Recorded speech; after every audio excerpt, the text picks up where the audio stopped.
Hola mis hermanos, soy el pastor bautista Carlos Sebastián desde la primera iglesia bautista de Orlando, en Florida. Bueno, ayer comenzaron los Juegos Olímpicos de París 2024. La inauguración de estos Juegos Olímpicos ha despertado todo tipo de reacciones positivas y negativas en el mundo y se han hecho eco la prensa y las redes sociales especialmente sobre estas reacciones. Entre lo positivo, bueno, la prensa internacional elogia la belleza de la ciudad de París, la belleza espectacular de la ciudad de París, todas esas luces, fuegos artificiales, la bandera de Francia en esos fuegos, espectacular. También elogian la genialidad de no usar el estadio en la inauguración. Normalmente en la historia de los Juegos Olímpicos, campeonatos mundiales de fútbol y otros eventos deportivos, siempre se hace en el estadio la inauguración. Esta vez fue en la ciudad, en el centro de la ciudad, en la isla allí rodeada por el Sena, pues allí fue la inauguración frente a la Gran Torre Eiffel. El desfile de las delegaciones no fue caminando como de costumbre, sino que en barcos por el Sena. Precioso, hermano. La verdad es que fue muy bonito todo. El encendido del pebetero. El encendido del pebetero siempre atrae a muchos y siempre se esconde para darle más significado cómo se va a hacer. Y esta vez fue espectacular. Un globo que flotó sobre la ciudad con el pebetero encendido. Fue algo precioso. Además de que participaron personalidades del deporte como Zinedine Zidane, Carl Lewis, Rafael Nadal, Marie-José Pérez, que es una campeona francesa de los 400 metros, y Teddy Riner, que es el mejor judoka posiblemente de todos los tiempos, fue el que encendió junto con Marie-José Pérez el pebetero. También fue espectacular el regreso de Céline Dion, la cantante canadiense que cantó ahí en francés y que, bueno, regresa al escenario después de mucho tiempo en que no se presentaba porque ella padece una enfermedad, un síndrome, una enfermedad que se conoce como el síndrome de las personas rígidas. Y bueno, regresó y cantó y verdaderamente, bueno, con esa voz espectacular que tiene. Lo negativo, ¿qué ha sido lo negativo? Bueno, ustedes ya seguramente han visto que hay millones de reacciones de cristianos y no cristianos también en las redes sociales por el alto contenido religioso de origen satánico que tuvo esta inauguración, especialmente en un performance titulado Festividad. En esas actuaciones participaron personas identificadas como drag queens, feministas, lesbianas, contaminados con el virus woke, como dicen, y también reinando allí toda esta comunidad LGBT y demás. Lo que fue especialmente grosero para muchos fue la recreación que ellos hicieron allí. Una parodia que hicieron del cuadro de la Última Cena de Leonardo da Vinci, a la cual llamaron recreación transformista.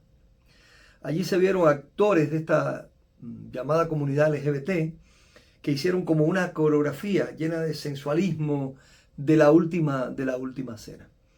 También hubo otra coreografía con bailarines vestidos con los colores del arco iris que nos han robado, ¿no? Que nos han robado para la bandera esta LGBT, pero que la gente identifica inmediatamente como personas de esta comunidad LGBT. Bueno, pues ellos se vistieron de estas ropas de arco iris y se pudo ver a dos hombres besándose, se pudo ver un trío amoroso que entraba como en una habitación para tener algo ahí adentro que todo el mundo se imagina, y todas estas sugerencias sexuales y demás pues han escandalizado a muchas personas.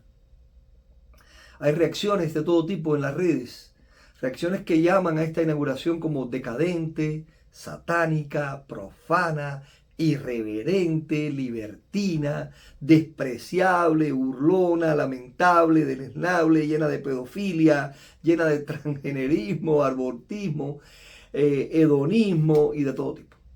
Estas son reacciones que he podido leer. Algunos hasta se han preguntado por qué no se han atrevido los organizadores a hacer algo semejante también con la religión del Islam y con Mahoma, ¿no? Pero bueno, nosotros sabemos por qué no lo han hecho, porque la reacción no hubiera sido la misma que tenemos los cristianos. ¿Saben? Quiero que sepan que hace 100 años atrás, en esa misma ciudad de París, se realizaron los Juegos Olímpicos de 1924. ¿Cómo han cambiado los tiempos, hermano? ¿Cómo han cambiado los tiempos? En aquella ocasión, el héroe de aquellos Juegos Olímpicos fue un cristiano llamado Eric Liddell. Eric Liddell, un escocés, hijo de padres misioneros en China, y que representó a Gran Bretaña, pues fue uno de los héroes de aquellas Olimpiadas, porque él se negó a correr un domingo. Él era favorito para ganar los 100 metros planos, que en una Olimpiada casi siempre es la prueba reina. Pues él era el favorito para ganarla, pero era un domingo que tenía que correr, y él se negó a correr la clasificación un domingo, porque era el día del Señor. Y bueno, fue presionado por los reyes de Inglaterra, el príncipe, por la prensa, por la comunidad, para que corriera, pero no lo hizo. Sin embargo, después tuvo la oportunidad de presentarse a correr los 400 metros, que no era su especialidad, y es muy difícil correr 100 metros a correr 400. Sin embargo, ganó los 400 metros planos con récord mundial y olímpico. Y bueno, la vida de Eric Liddell fue tremenda. Él después fue misionero en China, murió como mártir del cristianismo en China durante la Segunda Guerra Mundial. Y bueno, la vida de él fue recreada en una película multipremiada del año 1981, la película Carrozas de Fuego, que seguramente ustedes también han visto, y si no la han visto, pues se la recomiendo, porque cuenta la historia de Eric Liddell. Ahora, yo quisiera que, más que reaccionar, nosotros podamos analizar brevemente desde la palabra de Dios, desde la Biblia, y entender algunas cosas que debíamos nosotros como cristianos pensar primero. ¿Qué deberíamos entender? Deberíamos entender, hermanos, que desde Caín, los hombres siempre han pensado así y siempre han querido comportarse así. Solo que ahora, por primera vez en la historia, se les permite expresarlo en los grandes escenarios del mundo, como es la inauguración de unos Juegos Olímpicos. ¿O es que ya nosotros olvidamos la maldad de los hombres en los tiempos de Noé que trajo el diluvio? Olvidamos las ciudades de Sodoma y Gomorra. Olvidamos que eso no fue hace 2 días, eso fue hace miles de años. Olvidamos las orgías de los imperios babilónicos, del imperio romano, las grandes orgías de esos emperadores, y olvidamos también incluso la mundanalidad del clero en la Edad Media. Y no solamente en la Edad Media, hoy en el presente a cada rato surge algún escándalo de ese tipo en el mundo nuestro. No podemos olvidarnos de eso. Así que debemos recordar que esto no ocurre ahora. Esto ha ocurrido en toda la historia de la humanidad desde Caín. Lo que pasa es que ahora por primera vez se les permite en un escenario público y a gran escala, pues expresarlo. Lo otro que deberíamos nosotros entender es que desde el tiempo de Noé, el mundo sabe que Dios no tolera la maldad. El mundo lo sabe. El mundo sabe que Dios no dejará sin juicio al culpable. Pero hermanos, cuando no hay temor de Dios, no hay esperanza de cambio. El cambio ocurre en el corazón de un ser humano que empieza a temer a Dios y reconoce que es un pecador delante de Él y viene a Jesucristo, el único que puede salvar. Así que entendamos que Dios no tolera esto, no lo tolera. Esas son las personas, de alguna manera, que la Biblia dice que cuando vino el diluvio se los llevó a todos. Dios no lo tolera, pero sin embargo, la Biblia enseña que Dios es paciente con esta maldad, que no queriendo que ninguno perezca, sino que todos procedan a arrepentimiento. Sobre esta maldad en el mundo, Romanos capítulo 1, versículos del 20 al 32, dice en la palabra de Dios, y es importante que lo leamos, porque la Biblia lo dice hace 2000 años, 2000 años. Dice la Biblia, porque las cosas invisibles de Él, o sea, de Dios, su eterno poder y deidad, se hacen claramente visibles desde la creación del mundo, siendo entendidas por medio de las cosas hechas, de modo que no tienen excusa. Pero habiendo conocido a Dios, no le glorificaron como a Dios, ni le dieron gracias, sino que se envanecieron en sus razonamientos, y su necio corazón se entenebreció. Profesando ser sabios, se hicieron necios. Y escuchen esto, cambiaron la gloria del Dios incorruptible en semejanza de imagen de hombre corruptible, de aves, de cuadrúpedos y de reptiles. Por lo cual también Dios los entregó a la inmundicia en la concupiscencia de sus corazones, de modo que deshonraron entre sí sus propios cuerpos. Aquí empieza Dios a hablar de este gran pecado que hoy tiene esta comunidad LGBT. Cuando el hombre empieza a deshonrar incluso su propio cuerpo. Ya que cambiaron, dice la Biblia, la verdad de Dios por la mentira. Cambiaron la verdad de Dios por la mentira, dando culto a las criaturas antes que al Creador. Es más importante el ser humano, es más importante la persona que Dios mismo, el cual es bendito por los siglos. Por esto Dios los entregó a pasiones vergonzosas, pues aún sus mujeres cambiaron el uso natural por el que es contra naturaleza. Y de igual modo también los hombres, dejando el uso natural de la mujer, se encendieron en su lascivia unos con otros, cometiendo hechos vergonzosos, hombres con hombres, y recibiendo en sí mismo la retribución debida a su extravío. Y como ellos no aprobaron tener en cuenta a Dios, Dios los entregó a una mente reprobada para hacer cosas que no convienen, estando atestados de toda inmundicia. Miren cómo la Biblia llama esto: inmundicia, fornicación, perversidad, avaricia, maldad, llenos de envidia, homicidios, contiendas, engaños y malignidades, murmuradores, detractores, aborrecedores de Dios, injuriosos, soberbios, altivos, inventores de maldad, desobedientes a los padres, necios, desleales, sin afecto natural, implacables, sin misericordia. Dice la Biblia, quienes, habiendo entendido el juicio de Dios, que los que practican tales cosas son dignos de muerte, no solo las hacen, sino que también se complacen con los que la practican. Aquí están los que las hacen en esta inauguración y los que la practican. Hermano, entendamos esa realidad. Esta maldad no es de ahora, y entendamos la realidad de que Dios sí juzga estas cosas, pero Dios es paciente y todavía no ha llegado el tiempo del juicio. Una tercera cosa que creo que es importante que los cristianos entendamos.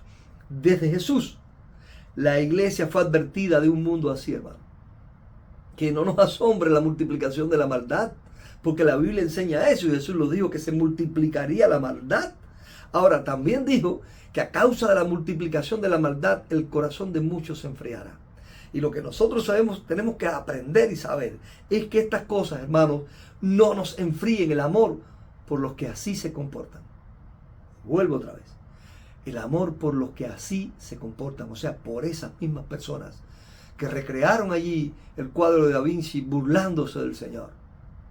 Por los que se burlaron, por los que lo blasfeman, por los que lo niegan, por los que se reinventan la fe, por los que no temen a Dios. Cristo también murió por ellos en la cruz. En definitiva, ellos están, dice la Biblia, engañados por sus propios razonamientos. Y fue de ellos mismos sobre ellos mismos y de ellos mismos, por quien Jesús pronunció aquellas palabras: Padre, perdónalos, porque no saben lo que hacen. Sí, hermano. Había gente allí entre la multitud que se burlaba de Jesús. Había gente allí que estaba herida por las palabras de Jesús. Habían homosexuales allí el día que Jesús fue muerto en la cruz que querían: mátenlo porque este habla en contra de nosotros. Habían, hermanos, sí los habían. Entendamos esas tres realidades. Esto no es nuevo, solo que ahora tiene un escenario para decirlo. Dios juzga esa maldad y la juzgará a su tiempo. Pero Dios quiere que nosotros seamos perdonadores, que nosotros prediquemos el evangelio y que le llevemos el amor a esas personas y que no se nos enfríe el amor por la gente mala en este mundo. París, hermano. París, una ciudad por la que muchos suspiramos. A mí me encantaría conocer París.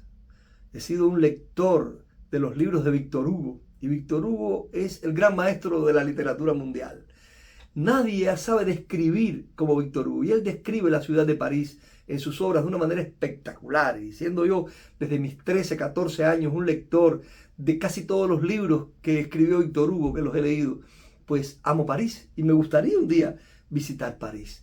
Visitar la París de los miserables, de Nuestra Señora de París, de los trabajadores del mar. Bueno, los trabajadores del mar no fue en París, pero del hombre que ríe, de estos libros que recrean el año 93. Me encantaría. Ahora, París siempre nos la pintan como la ciudad maravillosa del Rey Sol, como la ciudad que une el pasado con el presente. Pero realmente París ha dejado de ser hace mucho tiempo la ciudad a la que Carlomagno dedicó a Cristo, la ciudad que Luis XIV consolidó como una de las ciudades más bellas de la historia, la ciudad que supo hacer una revolución para transformar el mundo, del mundo antiguo al mundo presente, independientemente de todos sus errores. Pero ayer en París, la noche del 26 de julio de 2024, París sumó otra noche a sus noches horribles en la historia. Sí, porque París ha tenido muchas noches horribles en la historia. Desde la Corte de los Milagros, que también describe Víctor Hugo maravillosamente en estas novelas de Los Miserables, Nuestra Señora de París. La Corte de los Milagros son esos barrios marginales de París donde ocurren cosas horribles, y donde habitaba allí la gitana de Notre Dame. Bueno, pues se suma esta noche a esas noches de la Corte de los Milagros. La noche de San Bartolomé. La noche de San Bartolomé es aquella noche terrible cuando miles de cristianos hugonotes fueron asesinados en la ciudad de París por su fe. En una sola noche se levantaron allí y mataron a miles y miles de cristianos en aquella noche terrible de San Bartolomé después de la Reforma Protestante. También las noches de las orgías en Versalles, de las orgías de Molino Rojo. Bueno, pues se suma esta noche a París. El mundo ha visto hoy a París ser el centro de la inmoralidad. Pero saben, hermanos, hay muchos París en el mundo. París no está sola. Hay muchas noches horribles por el mundo entero. Hay muchos París. Pero, de tal manera amó Dios a París. De tal manera amó Dios al mundo que ha dado a su Hijo unigénito para que todo aquel que en él cree no se pierda, mas tenga vida eterna. Cristo murió por esas personas, hermano. Esta generación es aquella generación que llama a lo bueno malo y a lo malo bueno. Pero fue por esta generación por la que Cristo murió y se entregó en una cruz allí en Jerusalén, hermano. Fue por esta generación por la que Cristo lloró cuando entró a Jerusalén, sobre Jerusalén, y dijo: oh, si conocieras hoy lo que es para tu paz. Fue por nosotros, por la generación nuestra, por la que Cristo también le dijo a las mujeres, cuando iba Cristo camino a la cruz, vio a unas mujeres llorando y le dijo: no lloren por mí, mujeres de Jerusalén, lloren por vosotras mismas y por vuestros hijos, porque si con el árbol verde hacen esto, ¿qué no harán con el seco? Fue por nosotros por quien Cristo murió. Cristo no nos engañó, hermano. Cristo nos habló claro, hermano. Cristo nos habló bien claro. Nosotros tenemos que ser conscientes de lo que Cristo nos llamó a hacer en este tiempo. Y Él no nos llamó a rechazar, no nos llamó a condenar, nos llamó a amar. A amar a esas personas a las que usted también tal vez llama basura LGBT, pero que nosotros llamamos personas por las que Cristo murió. Cristo murió por los LGBT, por los drag queen, por los woke. Cristo murió por ellos. Ni los falsos maestros, ni nada en este mundo te robe el amor de Cristo por todas las personas. Por todas las personas, por todos los seres humanos. Mi exhortación hoy es: iglesia, sigue amando. Sigue amando, aunque parezca terrible.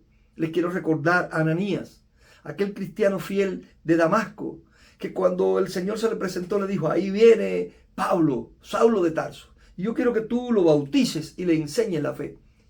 Señor, ese sinvergüenza, ese que ha estado matando a los cristianos, ese que venía a destruirnos a nosotros, a esta ciudad.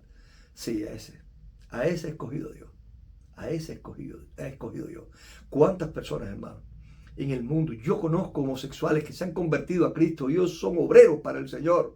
Son personas que sirven a Cristo porque nosotros les amamos. Nosotros les amamos. El Señor ha sido claro. ¿Qué te asusta, hermano? ¿Qué te asusta? ¿Qué es lo que te asusta? El Señor dijo: te mando entre escorpiones. Ustedes serán atrapados y serán echados en las cárceles y algunos serán asesinados. En la historia del cristianismo, los cristianos han padecido muerte de todo tipo, hermano. Han sido asesinados, han sido echados a las fieras, quemados vivos por predicarle a las personas que les rechazaron. Me acuerdo de la gran poesía de Marciano, ¿no? Marciano, mal cerradas las heridas, que recibió ayer mismo en el combate. No voy a recitarla completa, pero el momento que Marciano es devorado por el león ahí en el circo romano y está ante César y le dice: soy cristiano, César. Si tú me matas aquí por asesino, por prenderle fuego a Roma, mientes. Pero si me matas por cristiano, entonces tienes la razón, porque lo soy. Y la prueba de eso es que te perdono, César, te perdono. Al César, que era una persona llena de orgías, de los mismos pecados de esta gente, que asesinaba a los cristianos, que perseguía la fe. Allí está este marciano, este hombre, este héroe de las catacumbas, y que dice, te perdono, César, te perdono. Y dice el poeta que cuando estaba Marciano ya muriendo, cuando ya la sangre se llenaba la arena de la sangre, él exclamó las últimas palabras que retumbaron en todo el circo romano. Te perdono, César. Nuevamente. Perdonamos, hermanos. Amamos a las personas. ¿Que será duro? Claro que lo será. ¿Que nos supera? Claro que nos supera. Pero nosotros no obramos con nuestro propio amor ni con nuestras propias fuerzas, sino por el amor de Cristo y con el poder del Espíritu Santo que nos fue dado para predicar el Evangelio. Parece que solo el regreso de Cristo detendrá la mente pecaminosa de París, la mente pecaminosa del mundo. Solo la venida de Cristo para esa mente de ir contra Dios y contra el Señor Jesucristo. Pero mientras Él no llega, nosotros tenemos una misión, tú y yo. Y la misión es clara, ir por todo el mundo y predicar el Evangelio. ¿A quién? ¿A quién dijo el Señor? A toda criatura, a ellos también. Hermano, que no te robe el amor, que no se te enfríe el amor. Sigue amando, aun cuando hagan cosas terribles como las que hicieron ayer. Sigue amando y que Dios nos bendiga, hermano. Que Dios nos bendiga. A Él sea la gloria y a nosotros sea el gozo y también la victoria. Que el Señor les bendiga, mis queridos hermanos.